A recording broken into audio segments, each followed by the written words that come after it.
people are awfully forgiving, or they just don't understand, what's been done to them. We are at an epochal shift.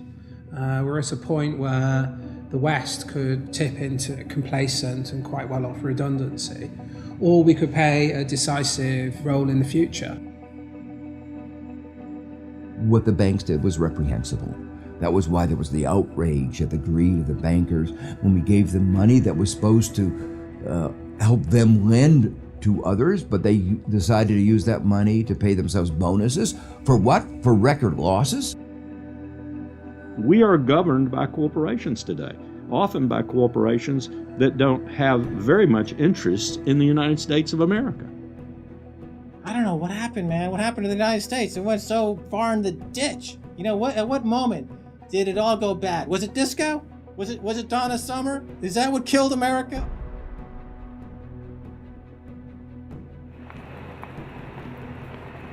We are entering the age of consequence. A rapacious financial system, escalating organized violence, abject poverty for billions, and the looming environmental fallout are all converging at a time when governments, religion, and mainstream economists have stalled. War, conquest, famine, and death.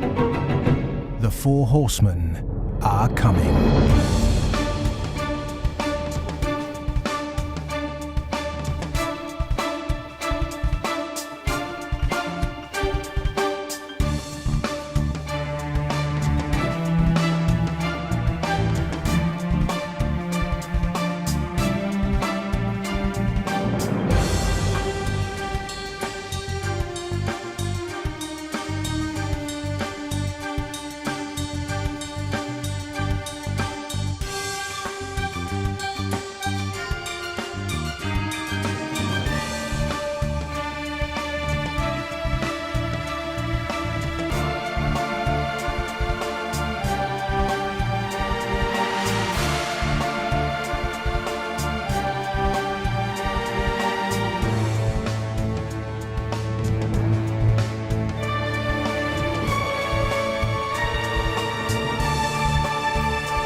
This is not a film that sees conspiracies. It's not a film that mongers fear. It's not a film that blames bankers or politicians. It's a film that questions the systems we've created and suggests ways to reform them. Over centuries, systems have been subtly modified, manipulated, and even corrupted, often to serve the interests of the few. We have continually accepted these changes, and because man can adjust to living under virtually any conditions, the trait that's enabled us to survive is the very trait that has suppressed us. Most societies have an elite, and elite tries to stay in power. And the ways they stay in power is not merely by controlling the means of production, to be Marxist, i.e. controlling the money, but by controlling the cognitive map, the way we think. And what really matters in that respect is not so much what is actually said in public, but is what is left undebated, unsaid. For centuries, gatekeepers have manipulated our cognitive map. But in 1989, a computer scientist by the name of Tim Berners-Lee implemented the first successful communication between an HTTP client and server. The World Wide Web was born.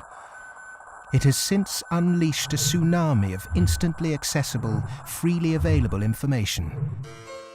Just as Gutenberg's printing press wrestled control of the cognitive map away from an ecclesiastical and royal elite, today the internet is beginning to change governments, finance, and the media.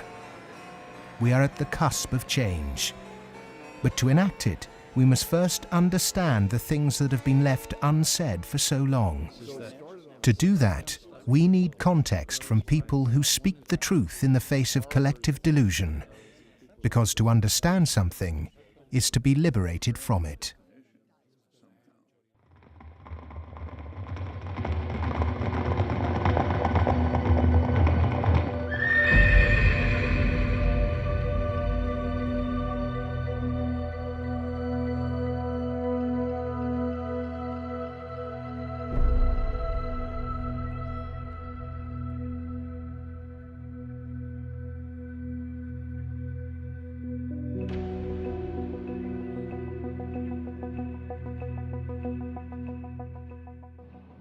The end of World War II, we had 50% of the world's gross domestic product. We were making 54,000 airplanes a year, 7,000 ships, et cetera, and we were the new Rome.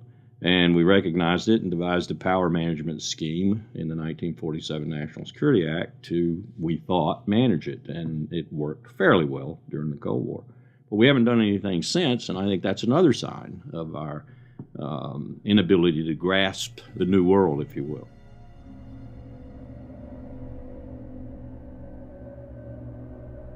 Empires do not begin or end on a certain date, but they do end, and the West has not yet come to terms with its fading supremacy.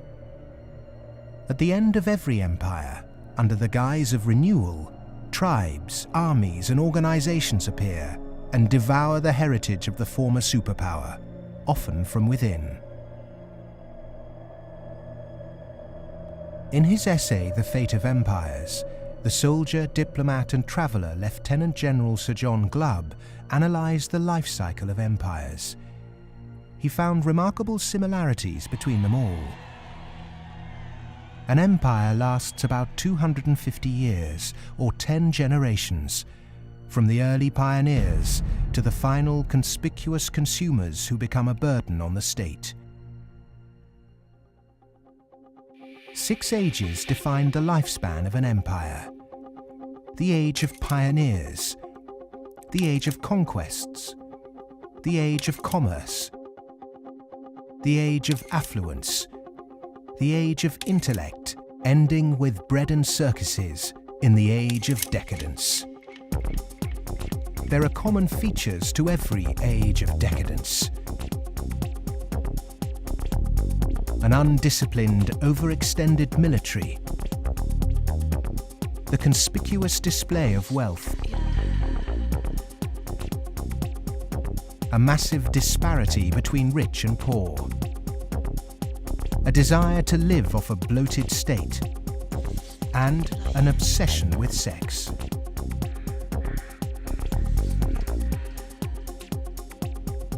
But perhaps the most notorious trait of all is the debasement of the currency.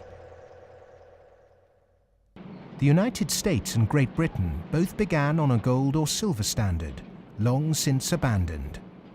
Rome was no different. So it started on a principle that was very sound, and it was on a silver standard. But as it corrupted further and further and further, the Roman denarius got to the point where it was basically a copper coin, and they learned how to plate, and it was washed in silver, and in circulation the plating came off. And at the end, all the senators that really did at one time represent the people only were interested in representing how much wealth they could steal at the top. Great empire wealth always dazzles, but beneath the surface, the unbridled desire for money, power, and material possessions means that duty and public service are replaced by leaders and citizens who scramble for the spoils. Historically, all the signs of the demise of empire are beginning to develop. Some are more trenchant than others.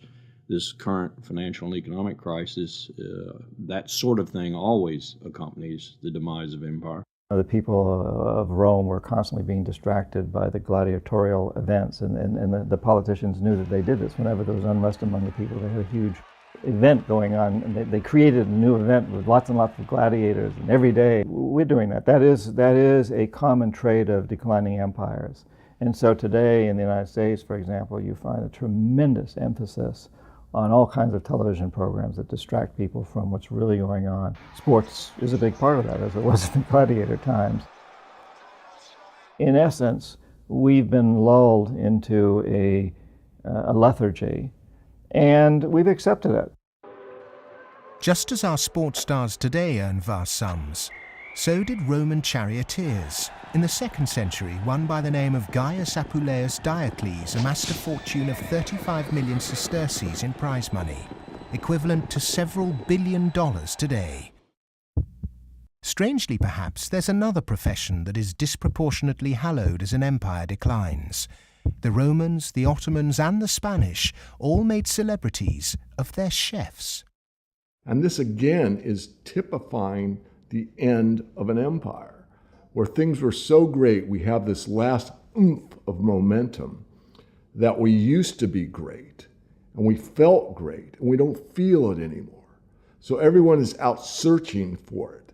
Well, maybe it's in the best food, or the best clothes, or the best music, or the best movies, or a reality TV show, or another magazine. But you can never get enough of what you don't need. What you need is a strong moral conviction that is pervasive throughout the society, and integrity reigns.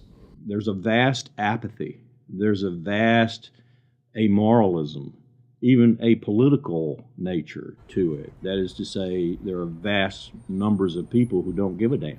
And so there's this natural, I suppose, entropy, any living organism, which an empire is, of course, over time dies. Question is, how does it die? Does it die in a violent cascade of events, or does it die over a long period of time? The baby boomer generation were born into this age of decadence. Perhaps unwittingly, they've broken the unspoken intergenerational contract. Through unfettered consumerism, spiraling house prices, and a desire for eternal youth, the baby boomers have squandered future generations' inheritance. My generation, the generation right after my generation, I think we forgot that little phrase in the preamble to our Constitution, which says, "and our posterity." All of a sudden it became us, period. The baby boom generation, which I'm a part of, has gone and done the biggest misallocation of capital in the history of mankind. We have had cheap oil, or cheap energy is a better way to phrase it. We've had an abundance of ideas, and we have chosen a system and perpetuated it that is probably one of the worst ways to use the blessings that were bestowed upon us. And we are going to pay a price for that. Human beings are inconsistent and paradoxical. We hope for peace and immortality, but continually invent new ways to destroy each other. We're capable of the kindest, most noble acts and the most horrific atrocities. Human beings are complex creatures. I mean, for example, we're capable right now, at this minute, of acting in such a way as to make it likely, if not certain, that our grandchildren are going to face terrible disasters. And we're consciously acting to accelerate that likelihood, even though we all love our grandchildren. How can you be more contradictory than that? In spite of all the economic activities of last 50, 60, 70 years since the Second World War, and all the industrialization, we have not yet managed to solve the problem of poverty, deprivation, hunger, malnutrition. Millions of people every night go to bed without food. And millions of people are throwing away their food. Waste on the one hand, and poverty and deprivation and hunger on the other hand.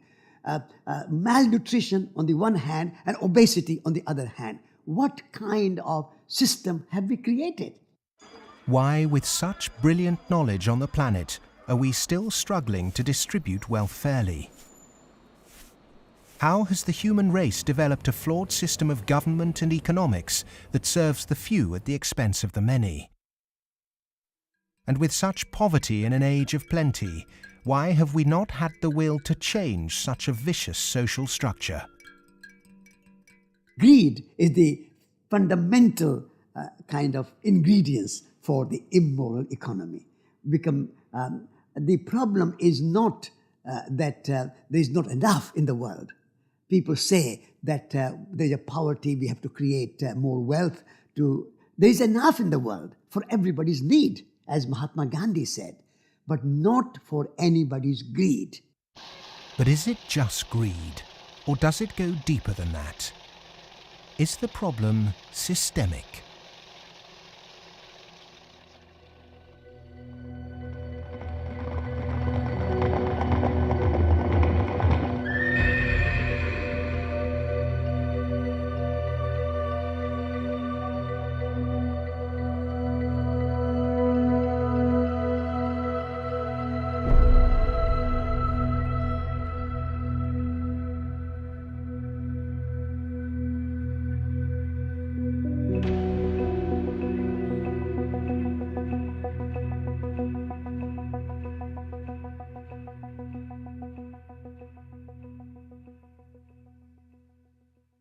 As a civilization, we've obviously had a great run.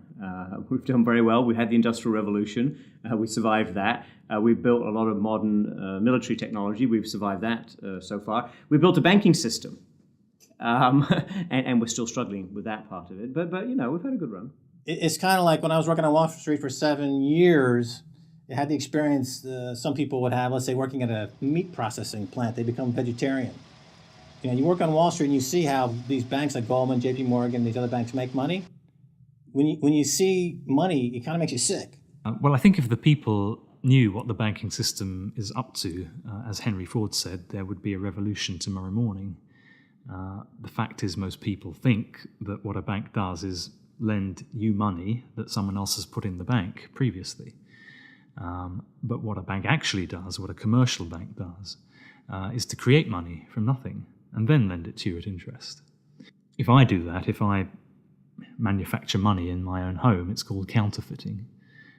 If an accountant creates money out of nothing in the company accounts, it's called cooking the books. But if a bank does it, it's perfectly legal. And so long as you allow fraud to be legalized, then all kinds of problems are going to pop up in the economic system, which you can't do anything about. Private banks create money out of nothing and lend it at interest.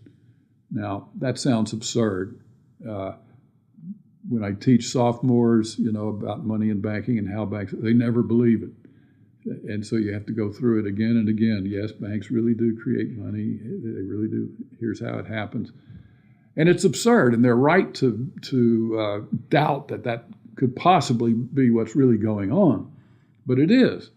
Now, if the banking lobby is very strong, they're going to say, well, we don't want to change this system. We're making so much money out of it. What we have to do is, A, try and convince the people that it's their fault, that their wage claims are too high, and that's why we're having lots of inflation, or people are speculating on housing, and that's why house prices are going up. What they're not going to say is that this is happening because banks are creating money out of nothing and pumping it into the system, and that's why prices are going up. But how is it that we've ended up with a system in which banks have the power to create money? Since 1971, when President Nixon took the United States off what was left of the gold standard, the world has operated under a system of money known as fiat. The dollar, the pound, the euro are all government fiat currencies. Fiat is a Latin word meaning let it be so. It is the law that this government currency be money. Indeed, without that legal enforcement and the fact that we must pay taxes with this money, that dollar bill or that computer digit that represents a dollar would be pretty much meaningless. Only the government has the power to issue fiat money, but banks can create it through lending. Over the last 40 years, since this system of fiat money became the global norm, the supply of money has grown exponentially. In fact, we've seen the greatest growth in the supply of money in history. But who benefits? Of course, those that have the power to issue money, governments and banks. Then, those companies and individuals that get this money early. They can spend it before the prices of the things they want to buy have risen to reflect the new money in circulation. In other words, they get services, products or assets cheap. But prices soon rise, So holders of assets such as houses or shares will then see gains without there necessarily being any improvements to the company or house in question. Often this can lead to speculative bubbles. But what about those at the bottom of the pyramid? Those on fixed wages or incomes, those who live in remote areas, or those with savings? By the time this newly created money has filtered down to them, the prices of the things they want to buy have increased. Their savings buy them less, however, and their wages remain largely unchanged. In some cases, they have to take on debt just to be able to afford the things they were previously able to buy, which means they have to go back to the banks. In reality, this process of creating money only redistributes wealth from the bottom to the top of the pyramid, and thus that ever-increasing gulf between rich and poor gets bigger and bigger and bigger. Well, when you get off the gold standard and you go into a fiat money currency, combined with a fractional reserve banking system, you end up compounding debt faster than you can ever possibly produce to support that debt. So eventually you're going to find yourself back into debt slavery. And that's what's happened in the U.S. For every dollar of GDP, for example, in the U.S., it also creates something like $5.50 worth of debt. Because this is what happens when our economy flips over and basically capsizes. And of course, the government solution now to address all the problems is basically to create more debt. You can never get enough of a currency that doesn't work. You can print it till kingdom comes, but you can't print wealth, and you can't get yourself out of debt by making more debt. If you could print wealth, Zimbabwe would be the largest, most prosperous country on the planet. We all know it doesn't work. Of the money in the world today, 97% of it is debt. The French philosopher Voltaire once said, "All paper money eventually returns to its intrinsic value, zero." For 3 generations, the world watched the fight between capitalism and communism. But in the 1980s, the Russian economy started to collapse. The Soviet Union capitulated, and so-called capitalism reigned supreme.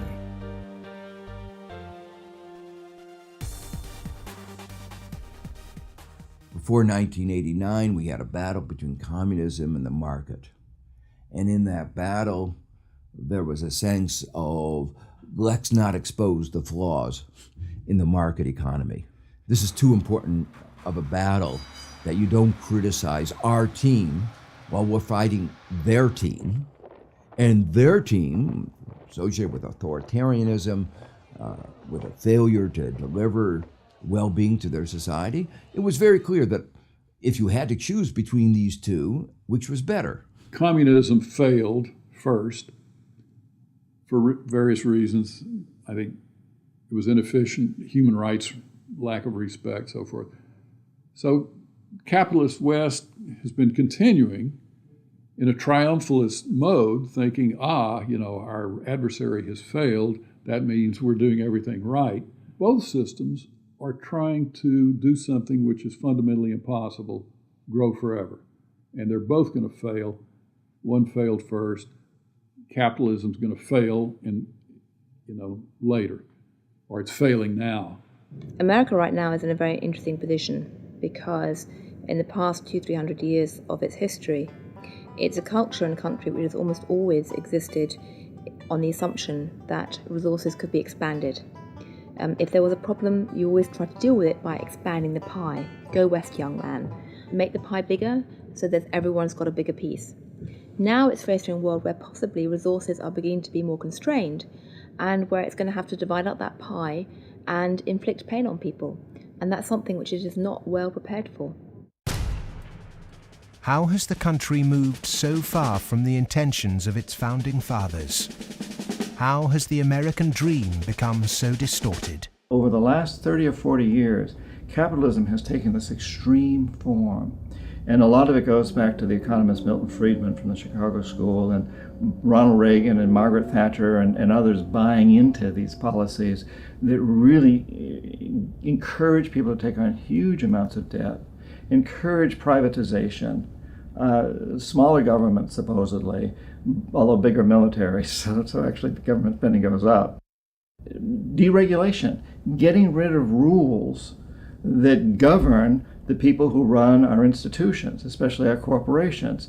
It's as though we suddenly are supposed to believe that the human beings who sit at the top of corporations don't need to be regulated. They're some sort of gods. Milton Friedman, his protégés the Chicago Boys, and the neoclassical ideology beat the classical approach to economics and became the framework for what we today call capitalism. There are two main competing economic approaches which determine how we humans manage the world and distribute wealth. These are the classical and neoclassical schools.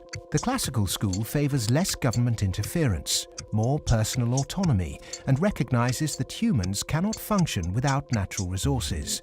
The neoclassical school, which has a more dismissive view of natural resources, thinks government should rule the economy, solve social problems, and leave the free market to look after the distribution of wealth. The neoclassical school emerged around 100 years ago due to vested interests' desire to protect their assets. This meant that neoclassical mathematical models and assumptions were divorced from reality. They're based on what ought to be, instead of the classical models which are based on what actually is. It's these neoclassical models, which favour large corporations, that have been used to legitimise the financialisation of the global economy. Championed by Ronald Reagan and Margaret Thatcher, neoclassical economics still dominates policy-making today. The Reagan Revolution, as we call it in the United States, obviously the Reagan-Thatcher Revolution, if you think about it more globally, was a big change in power structure and a big transfer of opportunity and wealth. Now, it's not that the poor gave it to the rich. It was a transfer within the well-to-do, so that the financial sector in particular, in the United States, for example, but also in the UK and some other places, became vastly more profitable, and wages in that sector went up a lot. I mean, we focus on bonuses, but it's also base salaries went up a lot, overall compensation. So there's a transfer from the non-financial part of the economy to the financial part of the economy that actually is unprecedented as far as we can see in any of the available data to us. And I'm talking about all of recorded human history. In 1932, in the aftermath of America's great stock market crash, a piece of legislation was passed to protect society. The Glass-Steagall Act was introduced to separate ordinary high street banking from investment banking. 67 years later, in 1999, under the influence of Treasury Secretary Larry Summers and his predecessor Robert Rubin, President Bill Clinton repealed the Glass-Steagall Act. Once again, banks could take ordinary depositors' money and speculate with it on virtually anything they liked. Wall Street has become a very particular type of casino. And it's unfortunately not the kind of casino they have in Las Vegas, which is, perfectly legitimate form of entertainment. It is a casino that has massive negative repercussions on the rest of society. So it's not just losing your money on a few wild nights. It's about the way in which those organizations lose their money, impacting the whole of society, leading to a massive loss of jobs. This unfettered gambling pushed the entire global financial system to near collapse. With balances and debt obligations larger than the GDP of entire countries, the banks had become too big to fail. The West was unprepared, and bankers met their reeling and disorientated governments. You have to bail us out. We need money. If you don't give us the money, the whole thing goes down. And what are you going to do with millions and tens of millions of people who have lost everything in their bank account? You will have a revolution on your hands. So fork over the money. Borrow the money, create it out of nothing, and give it back to us, and so that we can face our problems and not go under, or otherwise. And this is what Mr. Hank Paulson did in the U.S. Congress. He went there one day and he told them, well, look, we need $700 billion, and we need it now, or else. Is this system we call capitalism really capitalism? In a capitalist system, government is supposed to be small. But today the state is more bloated and invasive than it's ever been. Individuals and companies are supposed to operate in a free market. Good enterprise is rewarded with profit, and flawed enterprise with failure. But during the 2008 banking crisis, the people saw the Western economic system divided in a way they were told could never happen. Socialism for the rich, capitalism for the poor. And in America, for example, the banks that got in trouble got bailed out by the government. That's socialism. And people are arguing against socialism in America, and yet it's probably the most socialist country in the world right now. We have a system which isn't even a proper capitalist system. Rich people make mistakes that they don't get punished. Poor people make mistakes that they get punished. Yeah? Or even worse, that they don't make any mistake and they are forced to pay for the mistakes of the rich. When the taxpayer is footing the bill for the misplaced speculation of bankers, then suddenly, instead of the economy serving the human being is now in perpetual service to amoral financial organizations.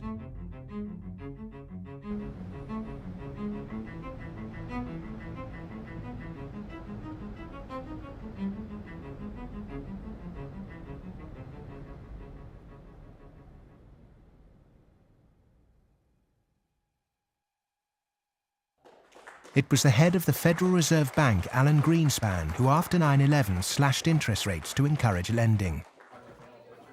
Bankers needed new participants to keep cash flowing into a system that had become a global pyramid scheme. All this newly created money entered the housing market and created unprecedented inflation. House prices rose and rose. New mothers were forced back into the workplace to service huge home loans, and the Anglo-American dream became all about land speculation. The housing market in the West isn't about ownership. The housing market in the West, because it's the only way ordinary people can get ahead, and ordinary people can't get ahead but by wages.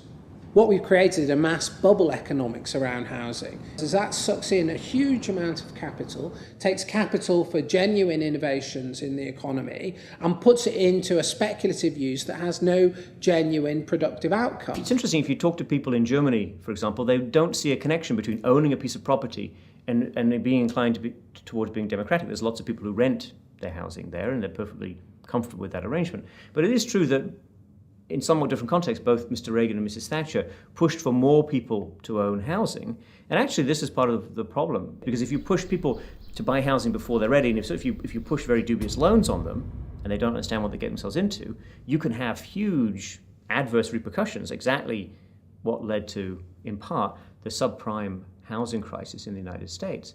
That's not anything to do with democracy, that's just a bad economic idea. The breakthrough that occurred around the year 2000 in the United States was when bankers found out that the poor are honest. And they realized that if you're poor, if you're not rich, you have a different set of values. And you think that a debt is a debt, and it's something that has to be paid. And that people will try to pay the debts that they're stuck with, even if the debts are not valid, even if the debts are much more than they expected, even if they really can't pay the debts. The lending and banking institutions, when they drew up contracts with interest rates, with flexible interest rates, I think they knew in the beginning that these problems were going to come back later on, where folks weren't going to be able to afford the mortgages as the interest rates increased. It put a lot of people in situations where they were taking food out of refrigerators, taking kids out of higher education. They're not able to afford college anymore. And it is making a really, really bad situation worse. The banks engaged in what was a criminal conspiracy to charge more to the blacks and Hispanics. The banks got together, backed the Bush administration to block the state prosecutions of racial lending in order to exploit and charge more to the minorities. These are loans which were made by one of the major lenders in the city and in this country, Wells Fargo, in which Wells Fargo targeted minority communities in the city, put borrowers into loans that they could not afford, put borrowers into loans that were of the subprime variety, therefore more expensive and less advantageous to the borrowers.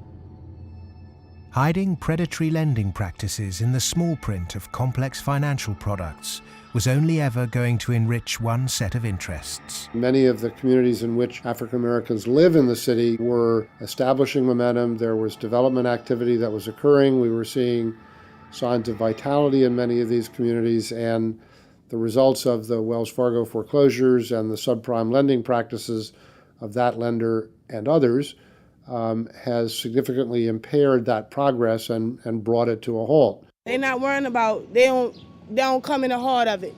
Like, you in the heart of it, so you see. They don't really see the struggle if they don't come in the heart of it. They see the outside of it. That's like looking at the cover of a book and seeing the outside of a book, but if you don't go inside the book, then you'll never know what the book about. So they're not worrying about nobody else but themselves. And I think it's wrong, because if they come in the heart of it and they see it, they'll be willing to help. What happened in Baltimore is just one example of what is happening all around the world. One way to frame this injustice is by branding it a race issue. But when we look really closely, we can see that there is something at play here that transcends race: profit. Not an accident, for instance, that we had the deregulation in our financial industry that was such a disaster. The lobbyists of the finance industry amount to 5 per congressperson. In other words, they pay 5 people for every congressman to explain to them, persuade them, that they should pass legislation that is favorable to the financial industry. The poor people who are devastated don't have the money. They couldn't hire 5 per congressman. So the way our democracy works, it's an unlevel playing field. The financial sector has acquired enormous power, partly through political contributions, so buying favors, but mostly through ideological control, convincing people that finance is good, more finance is better, and unregulated finance without limit is best. And that is really the cornerstone of this, what we call in the United States, the Wall Street-Washington corridor. I mean, if people need any proof as to who's controlling Washington, when the bailout came after Lehman Brothers collapsed, 80% of the population was against the bailout. Notwithstanding that, Congress passed the bailout, just showing, in my view anyway, that it's really under the control of banking interests. It's not a reflection of good democracy when a company, a group of companies, an industry, says our interests are more important than the national interest. How can that happen? Very easy. That's the role of campaign contributions, lobbying, in America's political structure. We have a flawed democracy. This is an advanced oligarchy in the sense that its main mechanism of control, if you like, is through convincing people that you really need, for example, the 6 biggest banks in the United States in the particular form they exist today, with the very light level of regulation. And if you don't have them, if you try to change that, all kinds of awful things will happen. And this is not really blackmail. I mean, it sounds like blackmail, but they convince you it's not blackmail, it's just that's the way the world is. There's nothing you can do about it. Oh my goodness, you just have to cooperate with them. It's very clever. The Fed is essentially the lobbyist for the commercial banking system. When you say you want to turn regulation over to the Fed, you're saying the financial sector and Wall Street should be self-regulated. And the Wall Street has veto power over whoever is going to be the head of the Federal Reserve. As long as you give veto power over the regulators to Wall Street, as long as you pick the bank regulators from the banking industry itself, you can forget any thought of calling it regulation. It's deregulation, and to call it regulation instead of deregulation is using Orwellian doublethink. Democracy is government by the people. Plutocracy is government by the rich. In a typical plutocratic state, economic inequality is high, social mobility low, and because of continuous exploitation of the masses, workers find it nearly impossible to climb out of poverty. The equal voting rights movement in the early 20th century abolished a system where rich people had more votes than poor people. But today, lobbying has put pay to that and reduced the American political system to a mere clearinghouse for the concerns of the rich.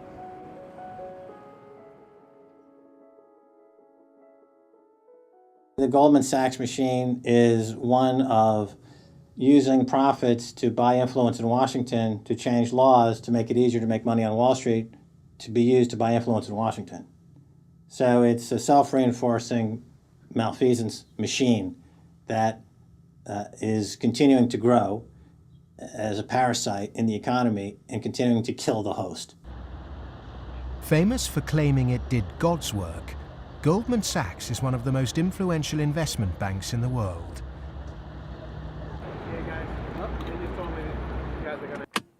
Its alumni often occupy positions of great influence in governments and central banks. In September 2008, barely a month before the stock market crash, Goldman, supposedly a pillar of the free market, changed its banking status from investment to commercial. This meant it was now eligible for state protection. Socialism for the rich, right there. Goldman Sachs are extremely efficient at what they do. Their task is to make money. They make bank robbers like Willie Sutton look like modest amateurs. They're huge bank robbers, but it's legal.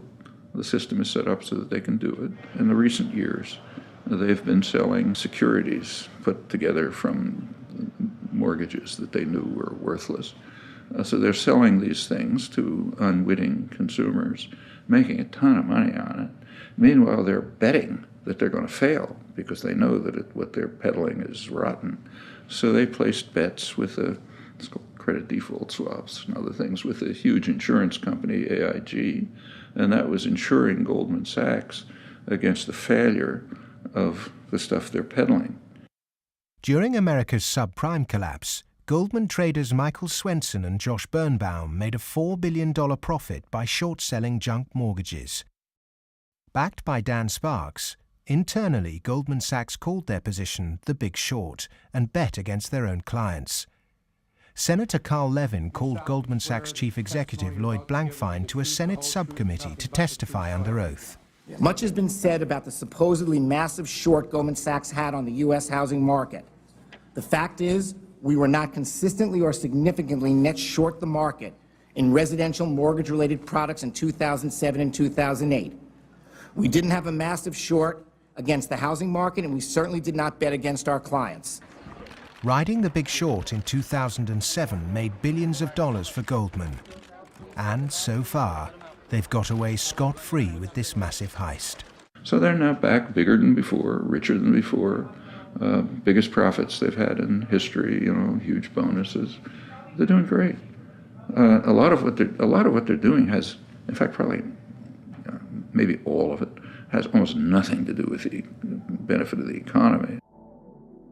Can there be any objection to genuinely talented people earning big money if they bring something new and tangible to the world? If they take great personal risks with their own money and actually bring greater prosperity for all? In a free market, if I have a brilliant idea that I can run an automobile on grass clippings, as an example, and I produce that car, my motivation might be to make money. But if the market says, my goodness, this is the greatest automobile ever invented by mankind, and I make $1 billion, I've not only served myself, but I have served everyone else that needs transportation. And that is the brilliance of a free market, is that paradox that you can serve yourself and simultaneously serve others. And that's what it's all about. But how many of the general public have achieved greater prosperity through a banker's bonus? It was against the holy backdrop of St. Paul's Cathedral in London that Goldman Sachs vice chairman and mouthpiece Lord Griffiths gave insight into how certain bankers really think. The devoted Christian defended extortionate bonuses. I'm not a person of despair, I'm a person of hope. And I think that we have to tolerate the inequality as a way to achieving greater prosperity and opportunity for all. The fundamental Christian view, and I would say of Islam as well, and certainly of Judaism, is that wealth is to be shared. money has to be shared. You can't take it with you. And from that develops a whole lot of stuff about justice and the economy and so on.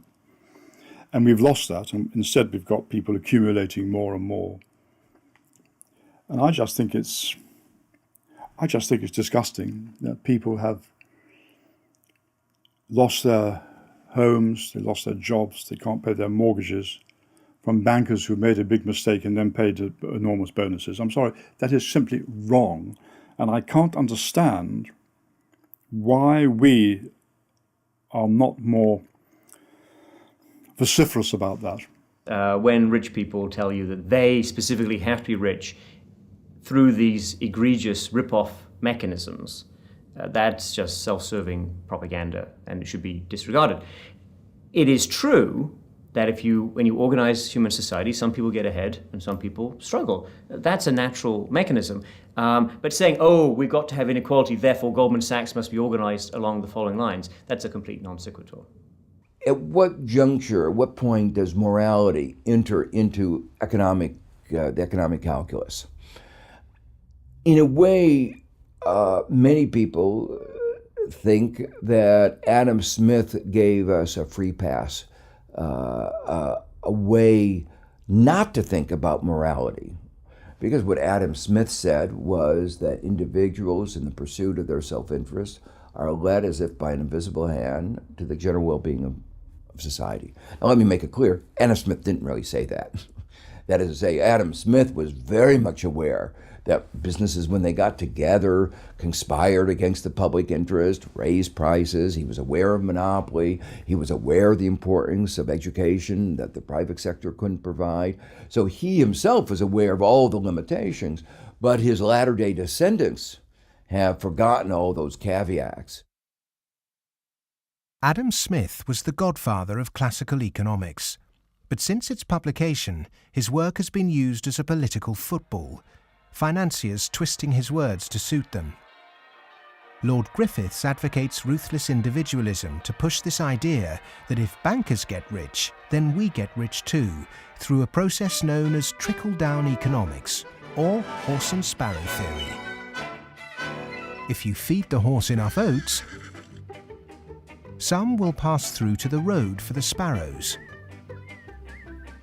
The idea is that extreme wealth concentrated on a small minority will eventually trickle down to everyone else. But it doesn't work. Because by the time the money reaches the people at the bottom of our money pyramid, it's lost its purchasing power.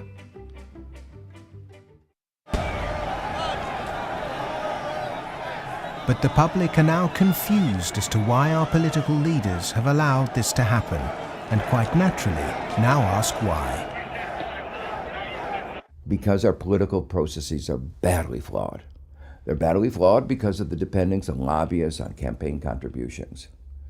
So that's why, my view and a view I think of a lot of people is that we have to restructure our political processes to give more voice to the ordinary citizen and less voice to the interest group, to the moneyed groups, to those who have taken such a large role in shaping our tax code, our regulatory regulations, and so forth.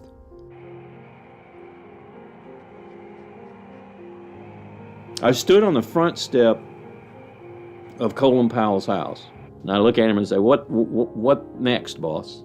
And he said, "What do you mean?" And I said, "What next? Where are you going next?" "I'm going to write my book." I said, "No, I know you're going to write your book, but you're not going to do that for the rest of your life. Where are you going next?" He said, "Maybe a cabinet position, but first, money." I said, "Money?" He said, "Yeah, millions. That's the only way you can be a cabinet officer in the American government." Oh, wow. The Democrats and the Republicans are beholden to corporate interests. And until they become unbeholden to those corporate interests, we will never have a well-governed republic.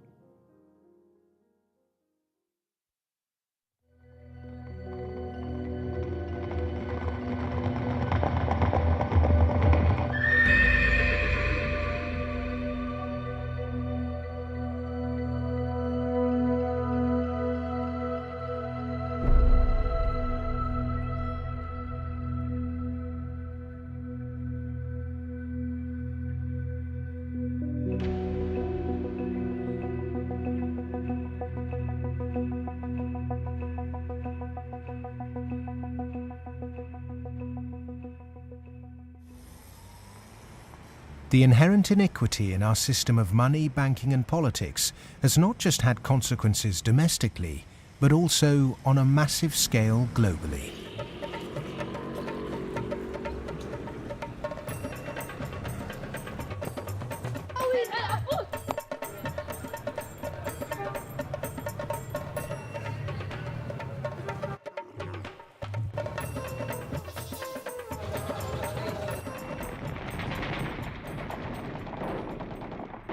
Western leaders have presented their military campaign in Iraq, Afghanistan and Pakistan as a moral obligation. But are there other reasons for it? The first financial beneficiary of America's foreign policy is the military. In particular, those who supply it with arms and equipment. The military has won wars, but how successful has it been in its bigger aim to eradicate terrorism?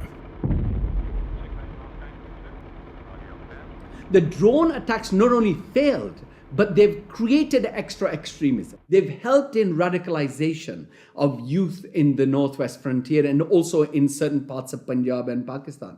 And because time after time, and sometimes, there's a feeling that America does this deliberately to destabilize Pakistan. I'm not so sure about that, but I certainly think those people who actually support this policy, every time you kill 10, the so-called terrorists, you create 500 more because they see the drone attacks as an attack on a sovereign state of Pakistan.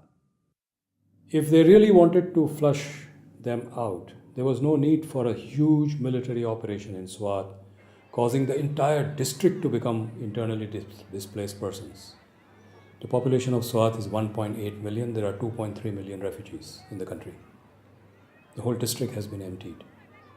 This wouldn't have been necessary if they had carried out a surgical commando operation to get the militant leaders. But they allowed them to escape, all of them. After the military, the next financial beneficiary are those who win the contracts to conduct the rebuilding process. In the West, people might even feel optimistic when they hear that the US is pumping tens of billions of newly created dollars into developing nations to build infrastructure. But often this too doesn't seem to achieve the publicized goals. Is there another reason we give these countries aid? We economic hitmen have created the world's first truly global empire, and we've done it primarily without the military. We work many different ways, but perhaps the most common is that we'll take a third world country that has resources our corporations covet, like oil, and then arrange a huge loan to that country from the World Bank or one of its sister organizations. However, the money never actually goes to the country. Instead, it goes to our own corporations to build infrastructure projects in that country, power plants, highways, industrial parks, things that benefit a few wealthy families in that country as well as our corporations, but don't help the majority of the people at all. They're too poor to buy electricity or drive cars on the highways. They don't have the skills to get jobs in industrial parks, but they're left holding a huge debt. Infrastructure which has used heavy loans from the World Bank and IMF and made from grants from Western countries, they've all gone into benefiting the elite and the feudal classes. They have not benefited the people.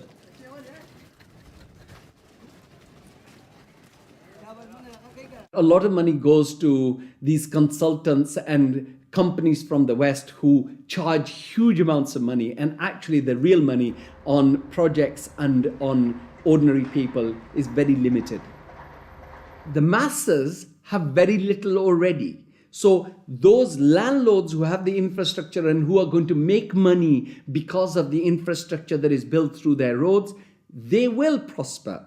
But the ones who don't have any resources, they've not had jobs, there isn't an economic activity for them in terms of manufacturing goods so they can sell and they can also prosper. When you don't have that, what do? They resort to joining the Taliban because they see the enemy coming in and taking away what little bit they have. President Obama, I understand, wants to invest $7.5 billion in Pakistan's infrastructure to alleviate poverty and, take away all the divisions and all the anti-American sentiment over here. Whatever his reasons are, we can do without it. In fact, it's the worst possible thing he can do. This kind of help is actually going to be a hindrance. It's just going to make matters worse. It will bring this contrived war and terror into our rural areas. How much of US foreign policy is genuinely altruistic? And how much is it influenced by the banks and corporations that profit so tremendously from it? America's evangelism of democracy is riddled with contradictions, not least of which this idea of promoting democracy at the point of a gun, or opposing regimes which are democratic but not in the way that America wants.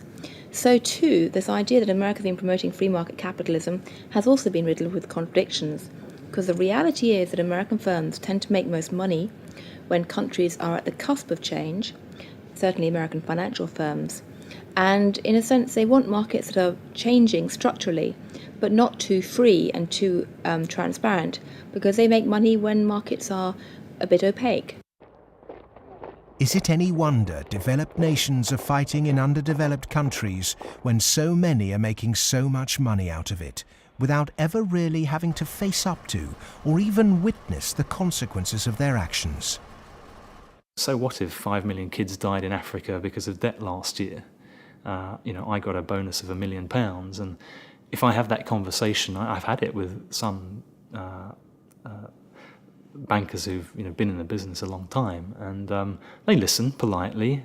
They're very polite, very charming, and at the end they say, "Well, Tariq, it's lovely meeting you again," and they go back to the office and do another loan deal for Tanzania or something. I've known a lot of terrorists, quote unquote. I've met them, I've interviewed them for books, I've known them since I was an economic hip, and I've never met one who wanted to be a terrorist. They all want to be with their families back on the farm.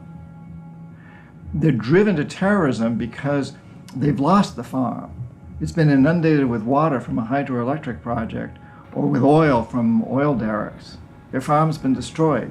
They can't make a living for their kids. Or in the case of the Somali pirates, their fishing waters have been destroyed.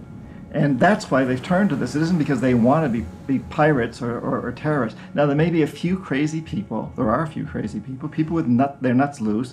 There'll always be serial killers. There'll always be crazy people. Maybe Osama bin Laden's one of them. But they do not get a following unless there's a terrible injustice going on. And people are starving and they're deprived. And then they will follow these crazy people because they seem to offer an alternative.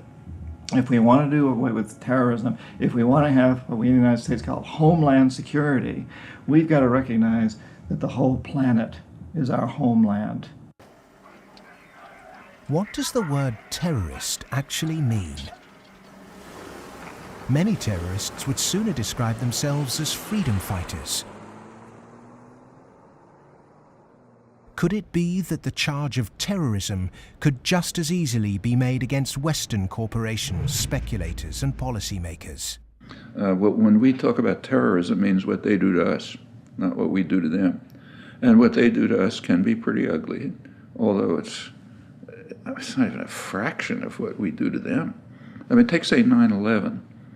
That was a pretty serious act of terrorism, maybe the worst single act of terrorism in history. But it could have been worse. I mean, suppose, for example, that Al-Qaeda had bombed Washington, bombed the White House. It killed the president, installed a harsh military dictatorship, brought in a bunch of economists who drove the economy into its worst disaster in history. Well, that would have been worse than 9/11. And I'm not making it up. It happened. What's called the first 9/11 in South America, namely in Chile. On the 11th of September 1973, the democratically elected Chilean president Salvador Allende was overthrown in a coup. A dictatorship under Augusto Pinochet was established that ruled Chile until 1990. There was the systematic suppression of all political dissidents. Thousands were imprisoned and murdered. Who was involved in that first 9/11? It's not hard to find them. Right in Washington and London and so on. But that's off the agenda. It doesn't count. There's a principle of ideology that we must never look at our own crimes. We should, on the other hand, exult in the crimes of others and in our own nobility in opposing them. The root causes of so-called terrorism will not be solved by increasing economic inequality. If governments really are serious about combating terrorism, then they must start with real structural reform back home. As long as banking empires chase infrastructure and debt deals in pursuit of profit, the West will continue to export injustice through finance. Millions more will be displaced. Terrorism will thrive, and neo-colonialism will continue to end more and more lives around the world.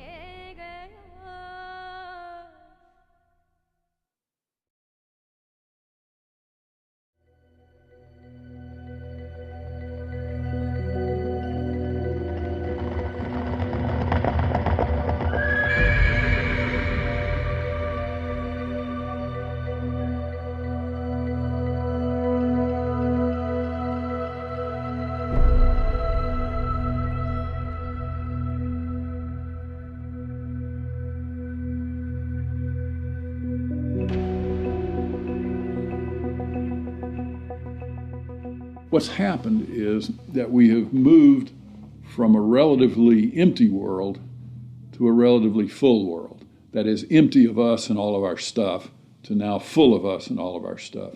In my lifetime, the world population has tripled. And the populations of other things, of cars, houses, boats, all these other things that put a load on the environment too, just like human bodies, those have vastly more than tripled. So the world is very, very full of what we might call man-made capital.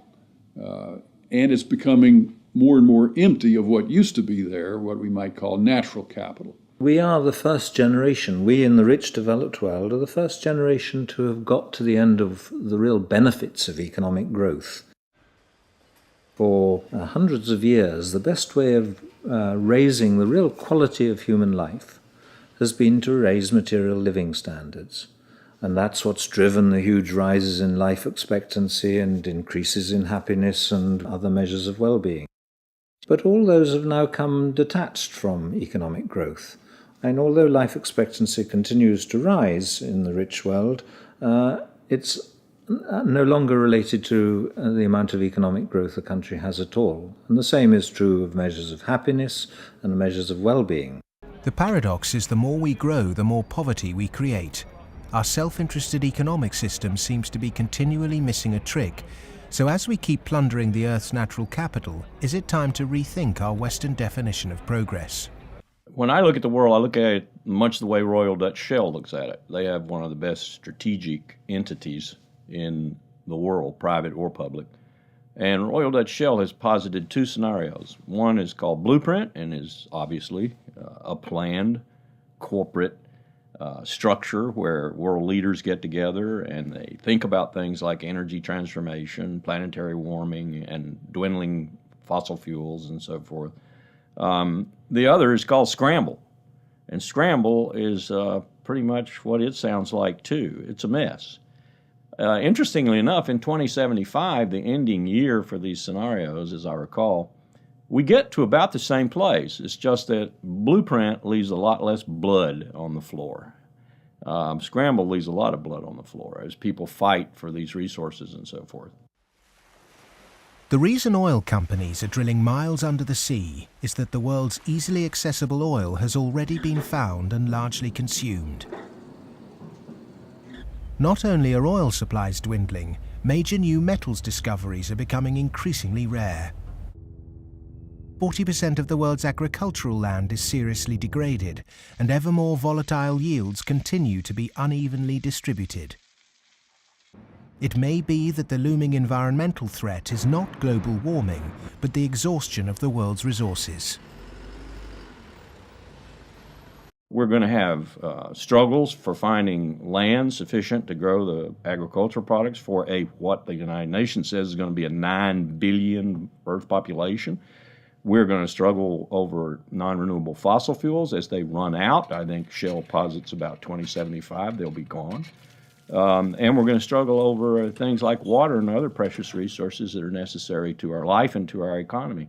And this could be, as Shell says, a blueprint affair with world leaders working together to share and share alike. Or it could be a real mess, and Shell, incidentally, bets on the mess. Just like the baby boomers' failure to look to the next generation, our outdated competitive mentality for a world of depleted resources could have devastating consequences. Our economic setup encourages one-upmanship, competition and comparison, whereas the progress humans have made over millennia has been largely based on cooperation. In any species, in almost any animal, there is always the potential for huge conflict, because with any species, all members of that species have the same needs. So they might fight each other for food and shelter and nest sites and territory and sexual partners, all that kind of thing. But human beings have always had the other possibility. We have the possibility to be the best source of support and love and assistance and cooperation, much more so than any other animal. And so other people can be the best or the worst. You can be my worst rival or my best source of support. In a progressive society, to meet our common economic, social and cultural needs, we must move from globalization to localization. The benefits of a communal sense of fellowship, responsibility and purpose in a life driven by production, not consumption, would lead to happiness and satisfaction. Indeed, we must ask, have our modern consumerist lifestyles made us happy? I think if one had been living in the 19th century and somebody had told you that 100 years later people were going to be living in this extraordinary wealth and comfort, with central heating and being able to throw away such a high proportion of our food as we do, we'd imagine that we'd be living in a state of extraordinary social harmony and everything would be rosy. And it's really quite remarkable, the contrast between, if you like, the material success of our societies and the social failure. The growth economy demands that we make consumption a way of life. He who dies with the most toys became the ambition, and retail replaced spiritual satisfaction. Unsurprisingly, sales of antidepressants skyrocketed. The fact is that the world economy over the last few years, a good share of my lifetime, has been built either on the military or on producing items that most people don't need and really don't even want when you come right down to it, but we all got to have them. Consumerism is driven by our extraordinarily social nature, that we want to have the stuff so we look good in other people's eyes. It's because I experience myself through other people's eyes, the feelings of shame and embarrassment or pride and maybe feeling envied, all those things. So, the goods are just a way of, if you like, mediating the relationship between yourself and others in this extraordinarily alienated hierarchy. What's really suffered is human relationships, family life, the things that really matter to us. And in the end, the only thing that makes human beings happy isn't money. It's very clear that past a certain level, you only get marginal gains from wealth. What really makes us happy is other people. It's our relationship with other people that's really been damaged by the last 30 years. We trust them less, we have less interaction with them, we bond less than ever before, we marry less and marriage is under more threat than ever before. And all the associations that represent sort of permanent, unconditioned human affection are being eroded or damaged. And that's the real legacy of the last 30 years. And in some sense, we've got to recover and rehumanize our lives. Otherwise, not only will they be nasty, brutish and short, but they'll be lonely. The West is coming to the realization that its human project is failing. The West was so convinced that if you push people to achieve as individuals, the accumulated achievement of individuals would make for a successful society. And what the West is now beginning to realize is that the individual achievement without incorporating the vulnerable community is a myth. The idea was make your own life, be individually aspiring, and then you'll be individually achieving, and then you'll be individually prosperous, and then you'll be individually happy. You end up doing that in a glass jar. And the glass jar has a limited height, and it's encapsulating, and in the end, you die of lack of oxygen. Human beings are alive because they seek attachment and because they're propelled by affection. So the isolated, achieving individual in the end implodes. In order to find a purpose in life, it has to be outside yourself. It matters not how you construct it outside yourself, as long as it's a positive value added to society pursued. But it has to be outside yourself. It can't be yourself. If you're pursuing yourself, you're pursuing the abyss, as Nietzsche said. You are going to wind up in the abyss.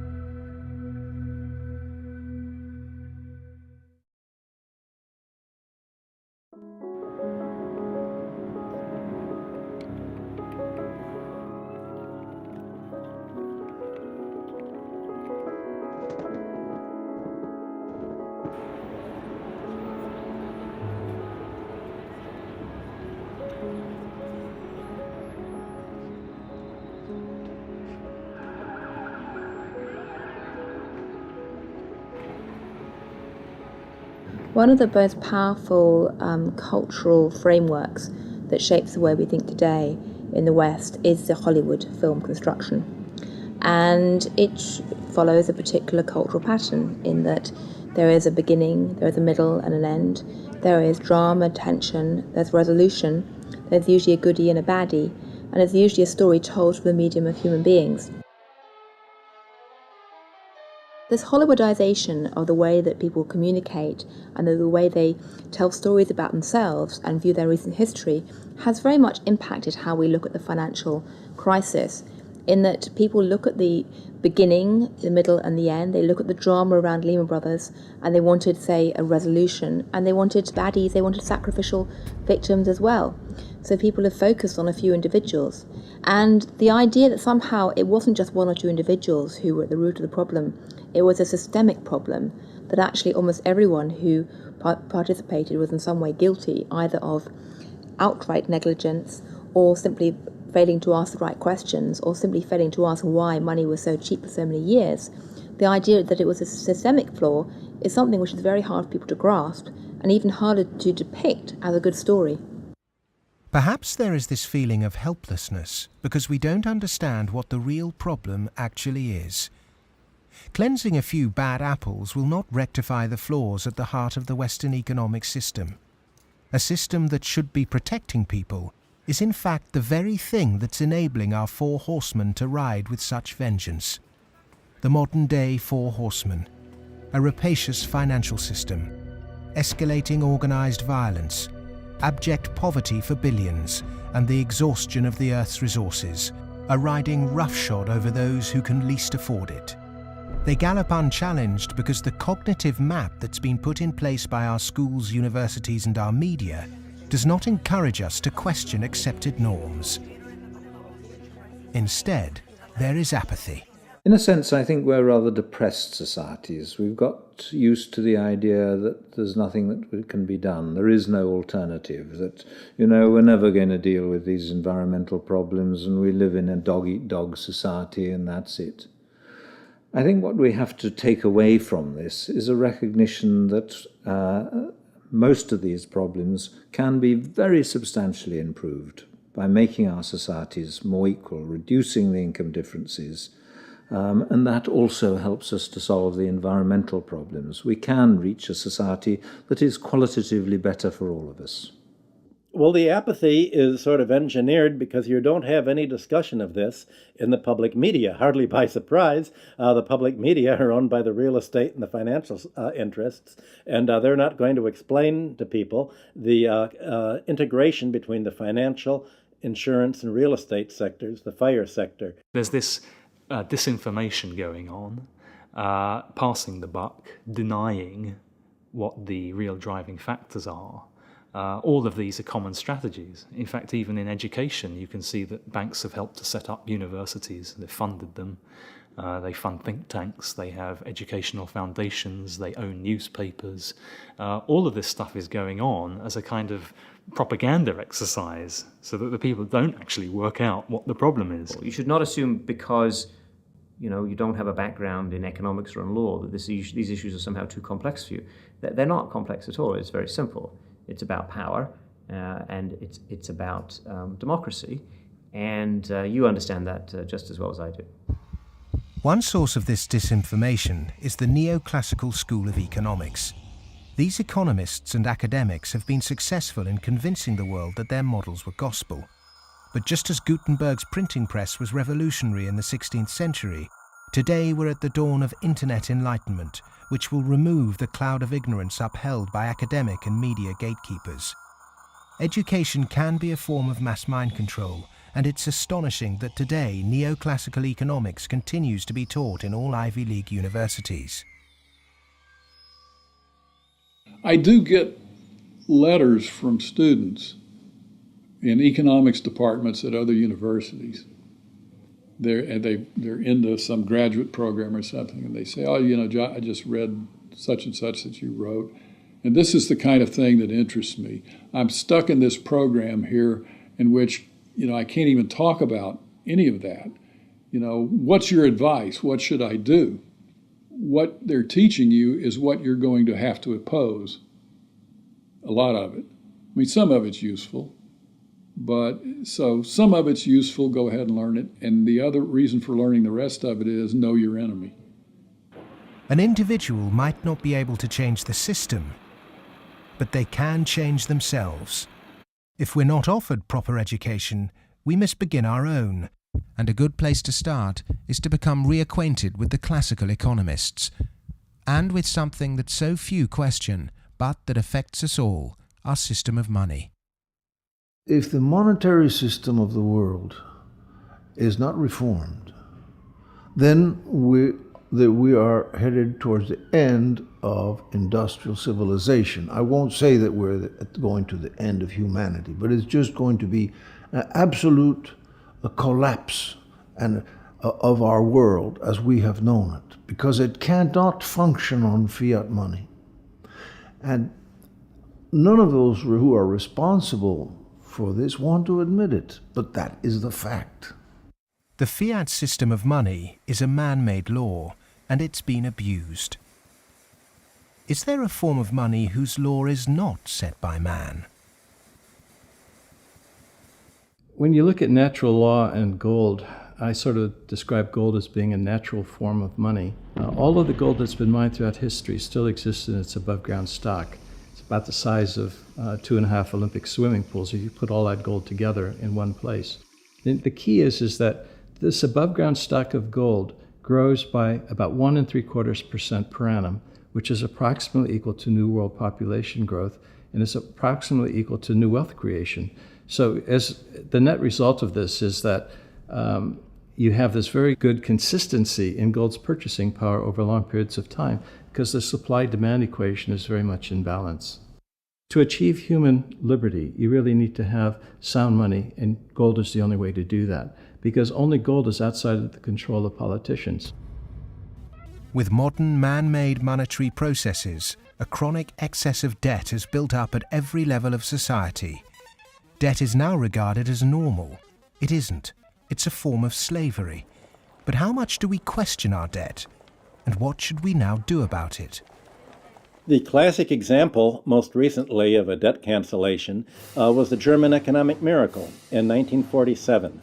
The Allies canceled all domestic and international German debts, except for the debts that employers owed their employees for the previous few weeks, and except for a basic working balance that everybody was able to keep in the bank in order to buy food for the next few weeks or so.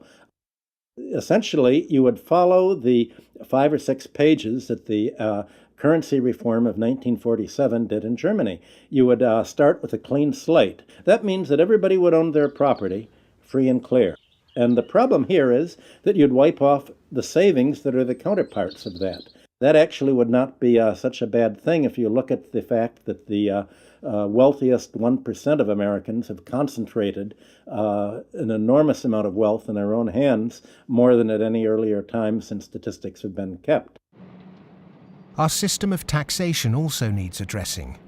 Currently, we're taxed on what we produce. Perhaps it would be more progressive to tax what we consume. How many American people realize that the Founding Fathers never intended Americans to be taxed on their labor? In other words, they weren't meant to pay income tax. The tax system that was exported from Britain, a relic of colonialism, has duped the world. The most important element of a tax system is to do what everybody expected to be done in the 19th century, and that is to base the tax system on land taxation, on the free lunch of land value, and on what John Stuart Mill called the unearned increment, the income that landlords made in their sleep, as he put it. Who made oil in the ground, coal or iron ore? These are things which are not the products of human effort. Of course, extracting them is, but their existence is not. And so the rents from natural resources are a wonderful source of taxation. Nobody made them, and when you do tax them, you cause all of us to use them more efficiently. So this seems like really the excellent thing to tax, rather than labor and capital. If the government used this land site value that's supplied by nature, not by human labor, not by personal enterprise, then the government would not have to tax wages in the form of income tax. It wouldn't have to imply sales tax that add to the price of doing business, and it wouldn't have to add the proliferation of business taxes. This tax system, advocated by all the classical economists, would begin to address global poverty, as it would allow citizens in developing countries to keep their resource wealth. In developed countries, it would begin to address our housing and debt crisis and unleash the kind of entrepreneurship needed to refloat our economies.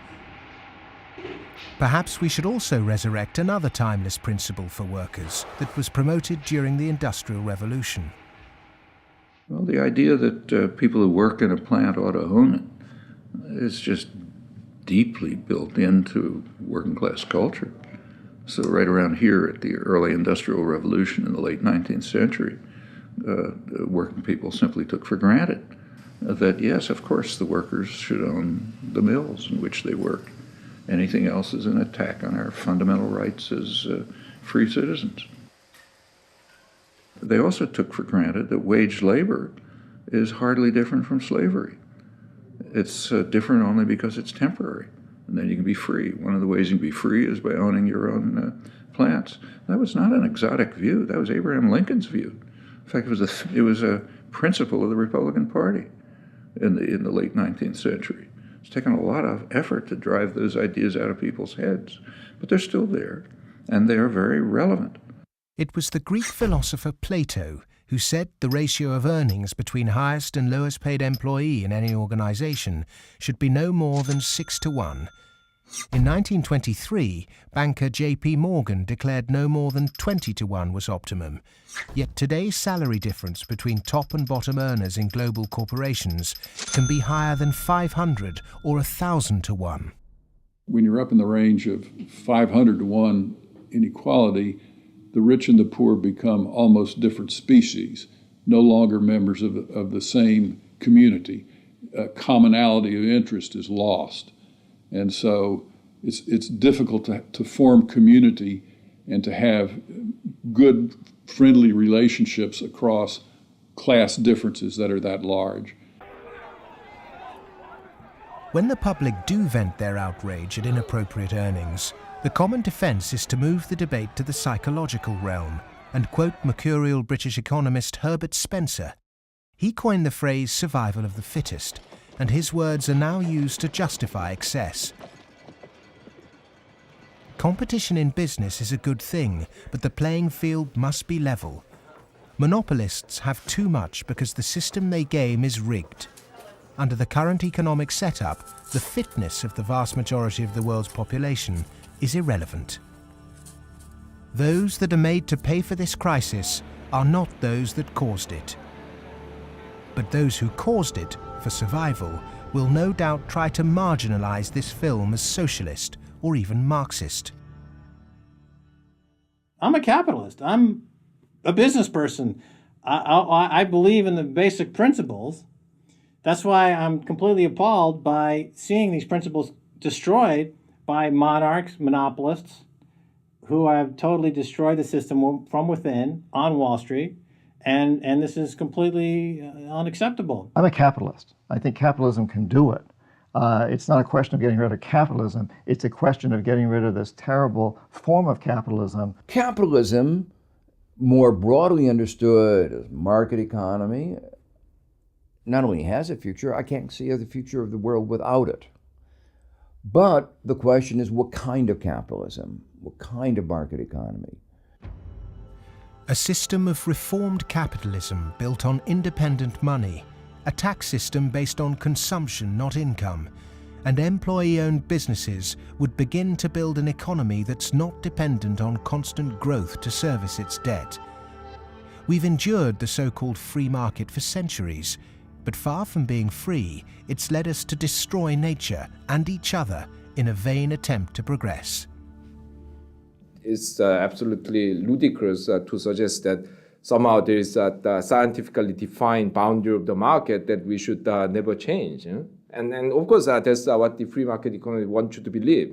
Because once they convince you of that and claim that, on top of that, claim that they have the truth because they are PhDs in economics, then they can tell you whatever they want, and then you'll have to accept it. But that's where we have to take these guys on. Politics is about drawing the boundary of the market. When you think about it, a lot of things have been taken out of the market over the last 2-3 centuries.